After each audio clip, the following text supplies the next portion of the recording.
Hello everyone. Welcome to Food Tech Network. If you haven't subscribed our YouTube channel yet, then subscribe it now and don't forget to click on the bell icon. For regular updates, visit our website www.foodtechnetwork.in and join our groups. We share jobs, webinars, quizzes, trainings, news on daily basis. We never charge any consultancy fee for jobs.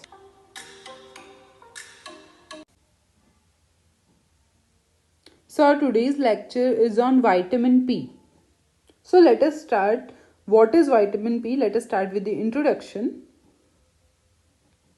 So vitamin P is generally a term that was once used for a group of plant compounds that are called as flavonoids. Okay. So what are flavonoids? You all have read about flavonoids. So flavonoids are responsible for the flavor of many fruits like orange, lemon, grapefruit, peels contain a number of flavon glycosides. Okay. So among these, hesperidin in orange and lemon and naringenin and grapefruit are the most common flavonoids. Okay, so till yet there are 6,000 known flavonoids, and yeah, hesperidin is quite tasteless, where naringenin has extremely bitter taste. So, however, these compounds are not actually vitamins. So yeah, there are several types of flavonoids found in fruits, vegetables, tea, cacao, and wine. So they give certain food their color, provide plants with protection from ultraviolet rays and infections also, and they have many other health benefits also. So yeah, in this lecture we will be studying about the different categories of flavonoids and food sources and possible benefits of flavonoids. Okay. So flavonoids are also known as bioflavonoids, and these are the family of polyphenol plant compounds, and they have six subclasses, and there are currently over 6,000 known flavonoids. So yeah, do you know, it is an interesting fact that the vitamin, okay, they are no longer this name vitamin P is no longer used for flavonoid because they are not vitamins. Okay, so they get their names. The vitamin P got its name because of when it was first extracted from orange by scientists in 1930. So they were thought to be a new type of vitamin, and therefore they named it vitamin P. Okay, but it is not longer used because these are not vitamins. So flavonoids exist in plants to help prevent infection, protect against the sun, the environmental stress, and attract insects for pollination. Okay, so they are also responsible for color of many deep colored fruits, such as and also vegetables such as berries, cherries, and tomatoes. So yeah, there are six major classes of flavonoids and their food sources. So they are as follows. The first is flavonols. So flavonols are among the most abundant sources of flavonoids in our diet, and they include camphorol, quercetin, myricetin, and festin. Okay, so these compounds are generally found in olive oil, berries, onion, kale, grapes, tomatoes, red wine, and teas. Next is flavons. So flavons are also widely present in food supply, just like flavonols. Okay, so but flavons only exist in parsley, thyme, mint, celery, and chamomile. Next is flavonols and flavanols. So this is a subclass that include catechins. Okay, catechins like epicatechins and epigallocatechins. Okay, so these are found in high concentrations in black and green and oolong tea. Flavonols and flavanols are found in high concentration in black, green, and oolong tea. So these are also present in cacao, apple, grapes, and red wines. But in higher concentration, these are present in which tea? Black tea, green tea, and oolong tea. Next is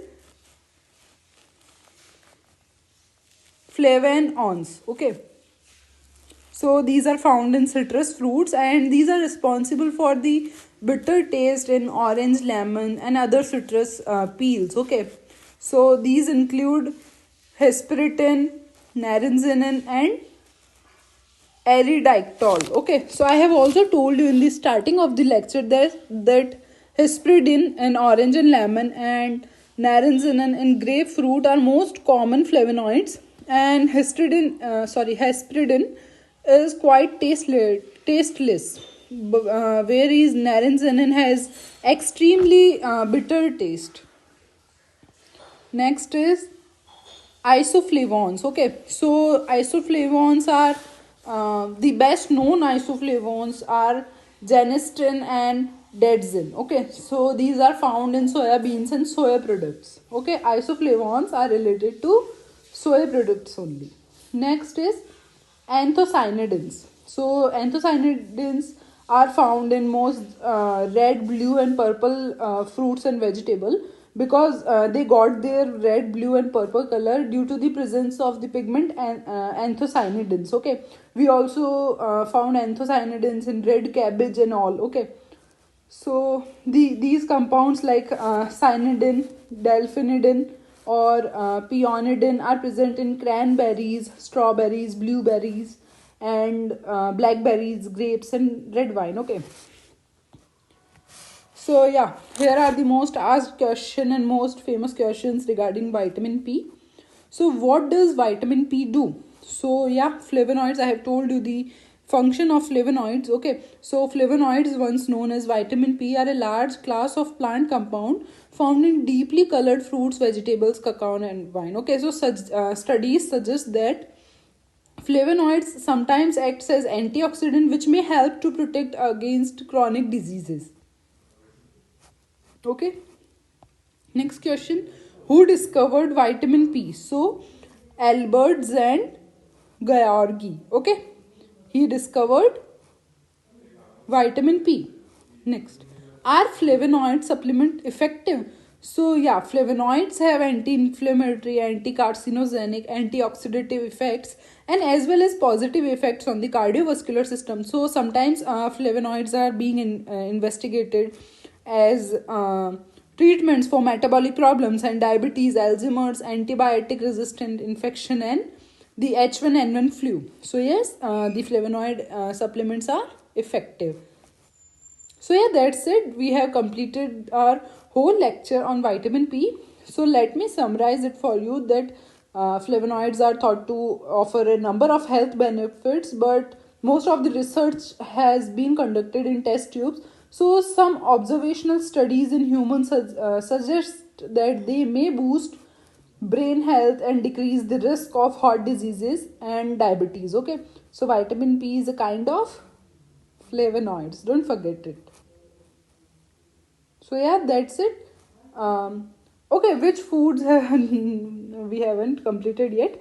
Which foods have flavonoids? I have one more question in my mind. So yeah, which foods have flavonoids? So like flavanols are present in onion, kale, grapes, and red wine, tea, peaches, berries, tomatoes, lettuce, and broccoli. And flavan-3-ols are present in white, green, oolong, black tea, and apple and purple and red grapes, blueberries, strawberries, cacao, and chocolate products. Okay, and flavons are present in parsley, red pepper, celery, okay, chamomile, peppermint, and flavanols are present in lemon, limes, orange, and grapefruits. Isoflavones may help to keep hormones balanced in your body. So isoflavonoids are mainly present in the soy products. Okay, and sometimes in legumes also. And anthocyanins are present in red, purple grapes, red wine, cranberries, blueberries, strawberries, and blackberries. Okay, so yeah, they, in simpler terms, they also help our body more efficiently while protecting it against everyday toxins and stressors. So yeah, these are also powerful antioxidant agent, and they help our body to fight off potentially harmful molecules that can be introduced to the body. Okay, and yeah, different flavonoids have different health benefits to our body. For example, the flavonoids found in tea and coffee and soy may help to lower the risk of having heart stroke. Okay, so yeah, that's it. Thank you for watching and do visit our website www.foodtechnetwork.in.